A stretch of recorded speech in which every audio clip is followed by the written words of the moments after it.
I walked out, and I remember sitting on the grass, put my gun in my lap, and I sat there on the grass, and I waited for the cops to come. I knew I was done.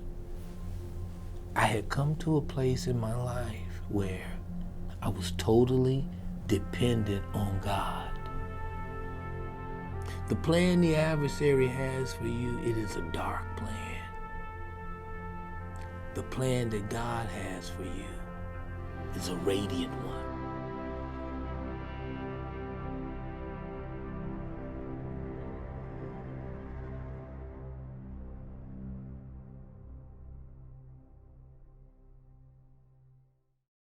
My name is Morris Graves Jr.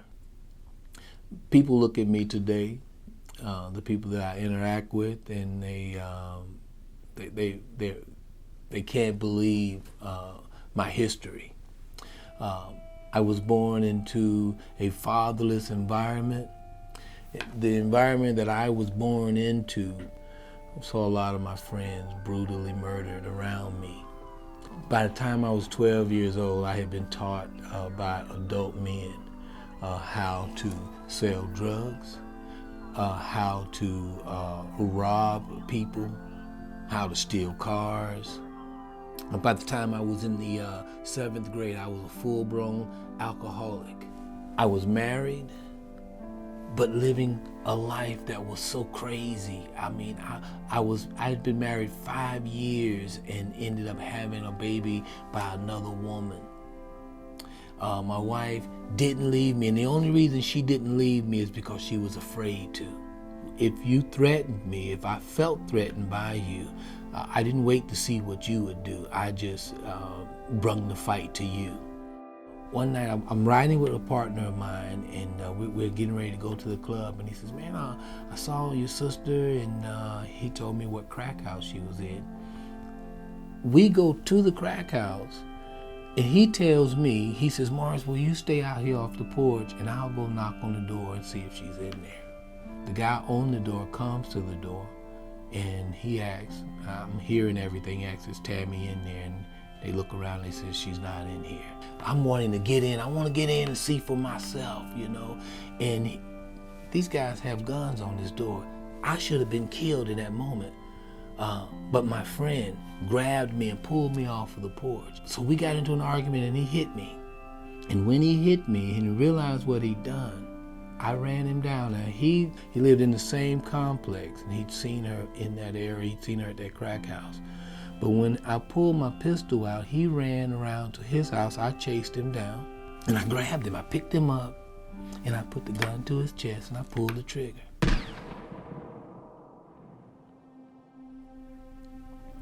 I ended up in jail, and I'm trying to get bonded out, because my lawyer tells me, he says, Morris, he says, first of all, the crime is so heinous, and you got witnesses and people that heard you say you were going to kill the guy.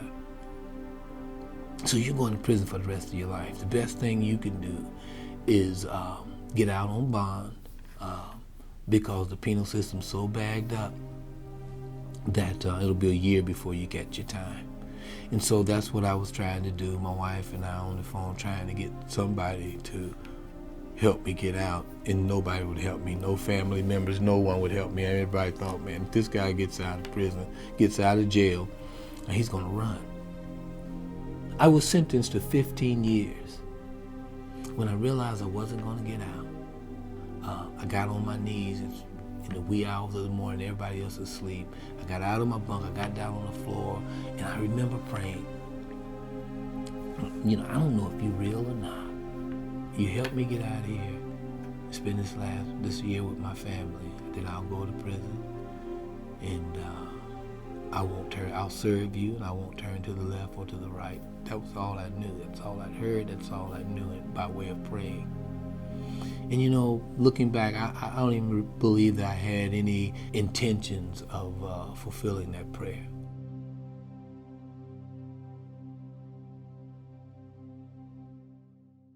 Mr. Trex, I had worked for them, and I had worked for them early on when I first dropped out of high school. The owner of that business is sitting in front of his television, and my face comes up on the news. This man gets in touch with my wife. He puts up $100,000 cash and he puts his business up for collateral.